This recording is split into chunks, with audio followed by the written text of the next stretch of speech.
नमस्ते सबैजनालाई तपाईहरुलाई स्वागत छ हाम्रो भिडियो च्यानल आकाश बायोलोजीमा। म डाक्टर आकाश राउत। अब हुनवाला चाहिँ intern doctor at Tribhuvan university teaching hospital. So finally मैले कति 3 सालदेखि MBBS second third year student, MBBS fourth year student, सबैभन्दा long duration MBBS final year student, कति टाइम त 5th इयर स्टुडेन्ट भन्थे, to the journey of doctor Akash Raut. यो कतिको लागि त सिम्पल होला, तर मेरो लागि धेरै स्पेशल छ। म आफ्नो जेनेरेसनको मेरो घरको पहिलो डाक्टर हुन भए। So I am so happy for that हैन। सो आज डिस्क्लेमर है, आजको भिडियोमा म कुनै पढाइ सढाइको कुरा गर्नवाला छैन। Basically I will be talking about some of the various stories of my MBBS journey, exam time के कस्तो भयो एन्ड अल है। अब कतिले सोच्ला दाइले यही टी सर्ट किन लाउनु भयो त, यो टी सर्ट कारण मेरो गाला मैले निशान हेर्दैछु नि, यो आज सुकिरहेको, मलाई यो टी सर्ट धेरै मन पर्छ के। मैले ट्याङ्कमा सुक्न दिएको थिएँ, माथि छतको ट्याङ्कमा, ट्याङ्कको माथि इँटा रहेछ, निकाल्दाखेरि त्यो इँटा मेरो फेसमै खस्यो, झन् दाँत टुटेन, तर यहाँ चाहिँ पुरै दाग बनेको रहेछ क्या। So I am so happy that I achieve the title होइन। सायद ड्रिमै गरेको थिएँ कि यो टाइटल, तर कसरी आयो मलाई पनि थाहा छैन। जति बेला रिजल्ट म स्टेटस पोस्ट गरिदिनै दिएँ कुन दिन आयो भनेर। At that point of time म झोलमोमो खाइरहेको थिएँ, म खाना पनि पुरै सकिनँ। पुरै घर आएर नन स्टप नाचेँ, गाएँ, के गरेँ। अनि त्यसपछि साथीहरूसँग हस्पिटलमा राति bonfire and then party जस्तै भयो। साँच्चीकै भनौँ भने यो सपना जस्तो थिएन के। तपाईहरू जो पनि भ्युअर हेर्नु भइरहेको छ, हामी 90% यो भ्युअर्सहरू मिडल क्लास फ्यामिलीबाट आइरहेका छौँ, जसलाई यो डक्टरी पढ्ने सपना त छ तर पैसा छैन के। किनभने यो यति पैसा छ कि हामी आफ्नो जिन्दगीभरमा पनि कमाउन सकिरहेका हुँदैनौँ। ती सबैलाई भन्न सक्छु, मतलब त्यो इन्स्पायर रूपमा मलाई नलिनुहोस्, मात्र एउटा इक्जाम्पल रूपमा हेर्नुहोस् कि यो मान्छेले गर्न सक्यो भने तपाईँले पनि गर्न सक्नुहुन्छ के, र जसले पनि गर्न सक्छ के। मैले पहिला पनि भनेकै होला, म सानोमा कसैलाई पनि भन्थेँ कि म डक्टर बन्छु भने मान्छे सायद हाँसोमा पनि उडाएको थिए, र अब चाहिँ उडाउँदै, अहिले त जहाँ पनि रेस्पेक्टले नै बोल्छन्। सो तपाईँले आफ्नो ड्रिमलाई रियालिटी बनाउनको लागि एउटा बिलिफ भन्ने वर्ड हुन्छ, त्यसमा हार्डवर्क भन्ने चिज गर्नुपर्छ के, अनि तपाईँहरू पाउन सक्नुहुनेछ। र यो आउने बेलामा चाहिँ सायद भिडियो नहेरेको भए पनि मलाई चाहिँ यतिसम्म पुगाउनु भएको मेरो स्कुलको सर है, स्कुलको प्रिन्सिपल सरले, उहाँ सायद मलाई स्कलरसिप दिएको भए चाहिँ मेरो प्राइभेट स्कुलमा पढ्न चाहिँ गाह्रै हुन्थ्यो। अपार्ट फ्रम द्याट होइन, कमिङ टु काठमाडौँ, इफ मलाई टाइम्स कलेजले होस्टेल समेत फ्री नै दिएको थियो, त्यो नदिएको भए पनि जर्नी गाह्रै हुन्थ्यो। र नेपाल गभर्मेन्टको स्कलरसिप जुनबाट हामी जस्तो स्टुडेन्टहरूले पनि एमबीबीएसको सपना हेर्न पाउँछौँ। म मात्र यस्तो छैन, मेरो धेरै साथीहरू क्लासमा छन् जो एकदमै लोवर मिडल क्लासबाट आएको छन्, सपना ठुल्ठुलो थियो एन्ड फाइनली सबैको सपना पुरा भइरहेको छ। मम ड्याड दिदीहरू सबै त छँदैछन्, सबैले मिलेरै पढाएको, नभए यतासम्म पुग्नै सकिन्थेन। साथीमा चाहिँ है, म आउने दिनमा टक्सिसन ल्याउँछु एनजी के। एनजी मतलब त्यो हो के, जिग्री हो के, सुरुदेखि नै हरेक इक्जाममा त्यसले मलाई हेल्प गरेको के। हाम्रो क्लासको म भनेकै होला सेकेन्ड टपर हो, फर्स्ट भनेको उज्जवल प्रकाश खनाल हो। यो पालिको रिजल्ट अब के हेरौँ, एनजीलाई चाहिँ सेकेन्ड टपर हो, एकदम ट्यालेन्ट छ, डेडिकेटेड टुवर्ड्स स्टडी। मलाई चाहिँ हरेक इक्जाममा हामी सँगसँगै पढ्छौँ नि त, ए भएर। सो फर्स्ट इयरदेखि नै हरेक कुरामा सँगै पढ्दै गएकोले हाम्रो एकदमै राम्रो बन्डिङ भइसकेको छ के। अनि उसले मलाई हरेक इक्जाममा एकदमै हेल्प गरेको हो क्या। गाली पनि गर्थे, थाहा लाग्दै होला, उसलाई त बानी छ यस्तो हान दिने, गाली गर्ने बानी छ, तर she has help me a lot. अरू पनि साथीहरू छन्, तर राम्रो रहेछ क्या जर्नी। स्पेसली फाइनल इयर एमबीबीएसको गऱ्यो भने बिचमा कोभिड पनि आयो, पढाइ पनि त्यति राम्ररी हुन सकेको थिएन, घर पनि गइनँ। बिचमा म सायद लाग्छ कुकुरहरूलाई धेरै खाना खुवाएँ, त्यही भएर पास भयो कि। मेहनत पनि गरेको थिएँ लिटरली होइन। सब्जेक्टको कुरा गऱ्यो भने मेडिसिन 1, मेडिसिन 2, सर्जरी 1, सर्जरी 2, पिडियाट्रिक्स, गाइनोप्स, हेर्नमा यति लाग्छ तर भित्र यति थियो। बिचमा त पागल भइदिने जस्तो भएको थियो क्या। पुरै 1.5 महिनामा मैले त हरेक दिन 2-3 घन्टा मात्र सुतेको होला क्या। यस्तो दिमागमा एन्जाइटी आउन थाल्छ। कति साथीहरूले त दबाई खाएर गइरहेको थिएँ, दबाईहरू खाएर गइरहेको थिएँ। एक्जाम एकदमै टफ हुनवाला थियो। स्पेसली है, अब चाहिँ भित्रकै कुरा गरिदिउँ, मेरो मेडिसिन राम्रो गयो, सर्जरी पनि ठिकै गयो। म सबैभन्दा आत्तिएको थिएँ पिडियाट्रिक्स के, किनभने रिकर्डै छ हाम्रो कलेजमा पिडियाट्रिक्सलाई 1 न 2 जनाले समातेरै जान्छ कि पिडियाट्रिक्सले हरेक साल। पेडियाट्रिक्स भाइबा त कस्तो आएमा गरेको थियो भने अब हामी त प्रिपेयर गरेर जान्छौँ कि बेडको पेसेन्ट होइन, बेडको पेसेन्ट होइन, अचानकै कोही ओपिडी आएको छ, केही लिएर आएको सिम्पटम, त्यसको स्पट टु स्पट हिस्ट्री ल्याऊ के। यस्तो डराएको थिएँ म त्यति बेला, म के भनौँ। तर त्यो मेरो राम्रै गयो। मेरो सबैभन्दा झुट भन्नु भने ओप्सको भाइबा गएको थियो, त्यति राम्रो गएको थिएन। एन्सर दिएको थिएँ तर त्यति राम्रो एन्सर दिन सकेको थिएन। साइकेट्रीमा त भनि नै सकेँ कि सरले बोक्सीको सोध्नुभयो ट्रिटमेन्ट, अब बोक्सीको ट्रिटमेन्ट आई डोन्ट नो के आएको थियो के थिएन, मलाई पनि थाहा थिएन। तर ओभरअल गर्दाखेरि लागिरहेको छ कि एउटा लाइफको फेज पार गरियो कि भाइबेरीहरू। अहिले त म कति आफ्नो खुसी भएँ। म त्यो दिन त कति नाचेको थिएँ, त्यहाँ पनि भिडियोहरूमा कति नाचेको थिएँ। मतलब सोचेको थिइनँ कि यतिसम्म अगाडि पुगिन्छ होला। र यो त एउटा जस्ट स्टार्टै हो। अब त एमडीहरू आफ्नो जुन सोचेको छ त्यसमा प्रिपेयर गरिन्छ होला। बट करेन्टली एउटा टाइटल होइन, जो never ending title of doctor Akash Raut सायद बिर्सिँदैन क्या। मम्मीले पनि सपना हेर्नु भएको थियो, मैले पनि आफू मेहनत गरेकै थिएँ। फर्स्ट इयरबाट याद गर्दाखेरि म काठमाडौँ आउँदाखेरि आइएम मात्र सुनेको थिएँ के, तर आइएम कहाँ छ के छ मलाई थाहा थिएन क्या। एक दिन अचानकै दौड्दै दौड्दै मेरो घर नजिक भाडामा बस्थेँ त्यति बेला, अहिले पनि भाडामै बस्छु, घर अहिले त फ्ल्याट छ, त्यहाँ रुम थियो। अनि दौड्दै दौड्दै गएको आइएम हेरेको थिएँ, लागेको थियो सपना छ यार, यो कहाँ पुरा हुन सकिन्छ। तर अफिसियली भित्र छिरेको 9 निस्केपछि मात्रै हो क्या। र आइएम लाइफको एउटा यस्तो फेज भएको छ। अब त इन्टर्न पनि छ, सायद जाने बेला त सबैजना इमोसनलै हुन्छन्, म पनि हुन्छु होला। तर first year, second year, third year, fourth year and fifth year अब इन्टर्न बाँकी छ। यो टाइम चाहिँ लाइफको बेस्ट एन्ड मेमोरेबल टाइम हुन्छ क्या। जो भाइ बहिनीहरू सोच्नु भइरहेको छ कि हेर्नुहोस्, जीवनमा साथी दुईवटा मात्रै याद हुन्छन्। एउटा 10 को याद हुन्छन् अप टु स्कुल फ्रेन्ड्स, अर्को याद हुने ब्याचलर। 11-12 को 2 सालमा तपाईँलाई लाग्ला बन्डिङ डेभलप, तर त्योहरू केही पनि हुँदैन के। हामीलाई पनि लागेको थियो। म 3वटा साथी थिएँ एकदम मिल्ने, म, अनिश, विज्ञान। अहिले सायद साथीहरूसँग कहिले काहीँ once in a blue moon contact हुन्छ। 4 सालदेखि भेटेका पनि छैनौँ क्या। होस्टेलमा त झन् भाइ भाइ जस्तै थिए, कोही कहाँ गएका छन्, कहिले काहीँ मात्र भेट हुन्छ। मतलब कहिले काहीँ मतलब 1 साल 2 सालमा भेट हुन्छ, त्यो पनि छैन के। लास्टमा तपाईँको साथी तपाईँ मात्र हुनुहुन्छ। एन्ड एमबिबिएसको पढाइ साँच्चै के भनौँ भने अब लाग्ला कि दाइलाले गफै हान्नुभयो, तपस्या जस्तै हो क्या।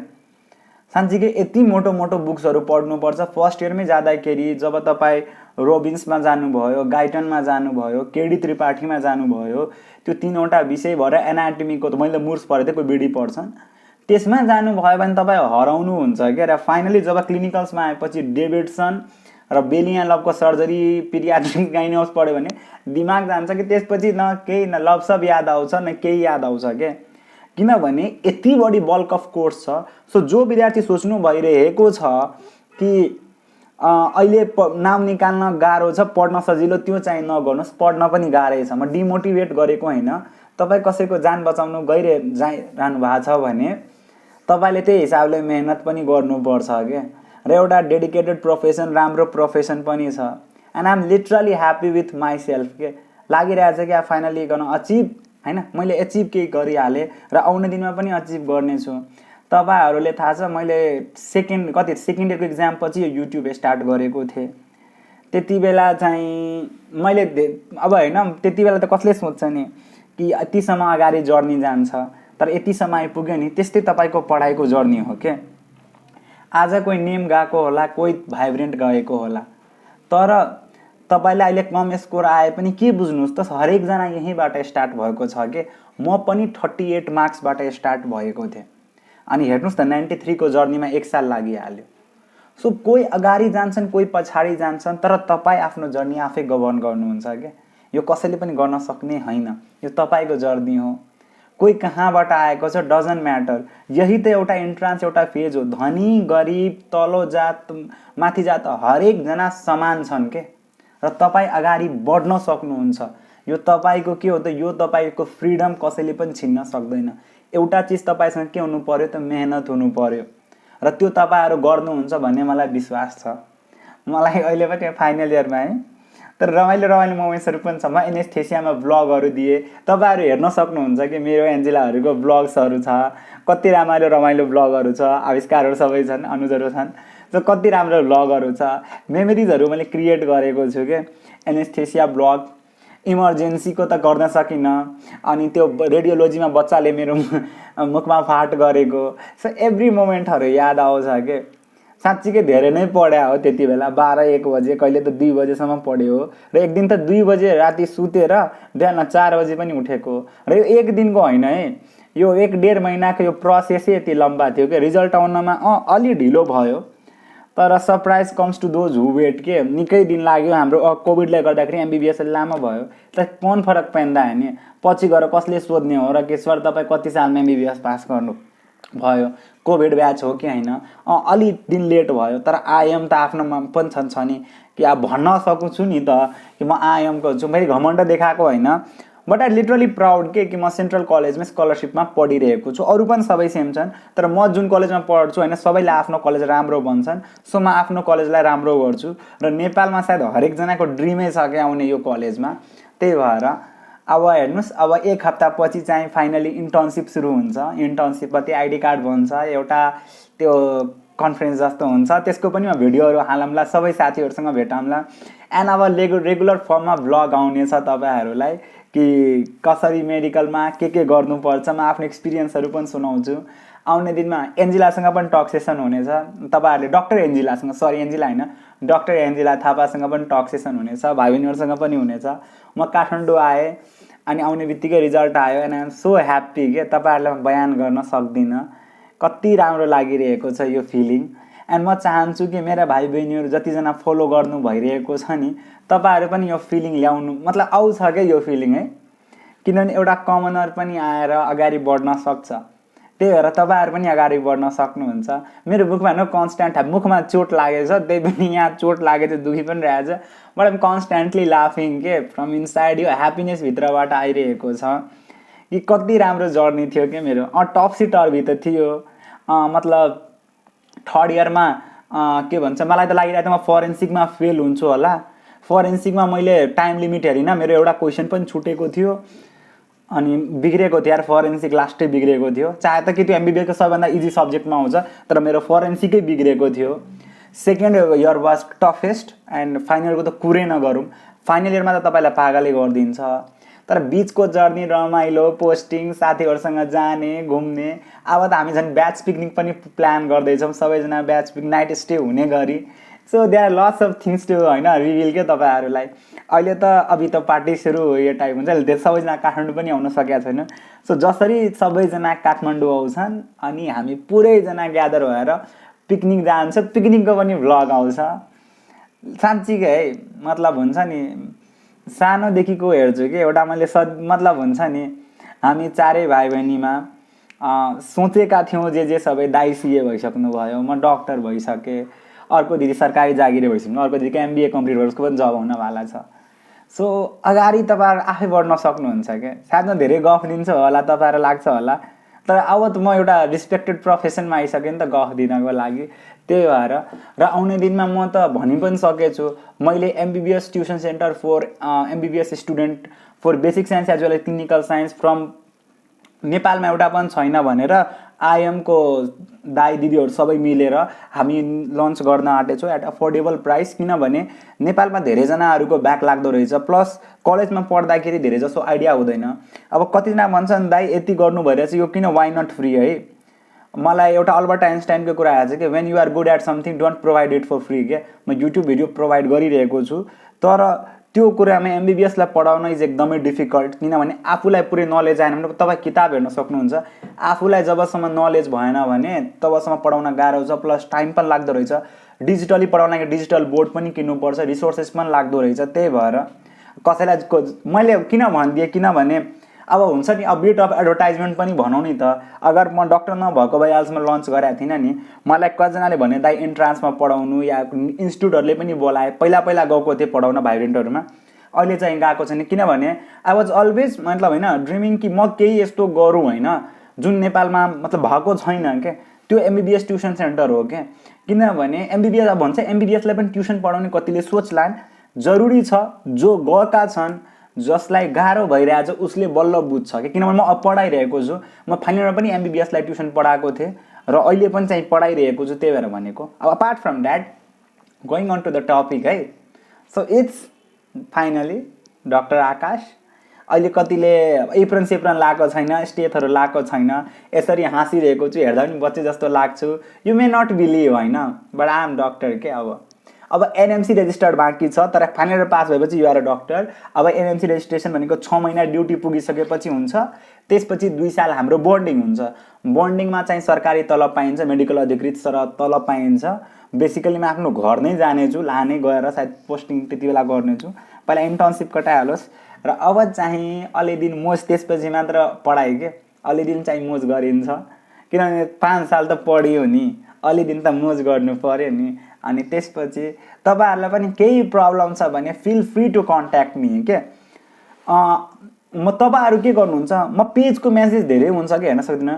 बेसिकली मलाई जसले पनि इन्स्टामा मेसेज गरेको छ, मैले कसैलाई पनि डिसएपोइन्ट गरेको छैन के।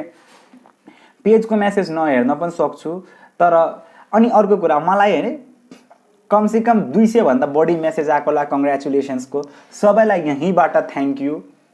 अनि कति त मतलब है अब भन्नु कति मतलब भाइ बहिनीहरूले त अलि बढी नै माया पोखेका रहेछन्, स्पेसली म बोइजको कति गर्ल्सहरूले पनि धेरै माया पोखेका रहेछन्। मलाई कमेडी आयो, म कतिको रिप्लाई पनि त्यही भएर गरिनँ, के रिप्लाई गर्थेँ नल हुन्थ्यो मैले त त्यही भएर।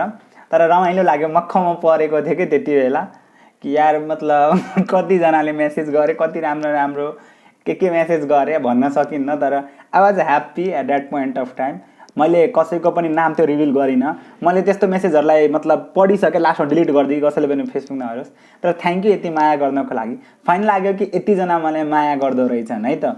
आउन दिनहरूको लागि पनि अल द बेस्ट तपाईँहरूलाई, यस्तै चाहिँ गरिराख्नुहोस्। केही त्यस्तो छ भने feel free to contact me. अनि मैले डिस्क्रिप्सनहरूमा भेरियस भिडियोहरूको प्लेलिस्टहरू बनाएको छु, त्योहरू पनि हेर्दै गर्नुहोस्। हस् त, बाई बाई सबैलाई, ल अल द बेस्ट।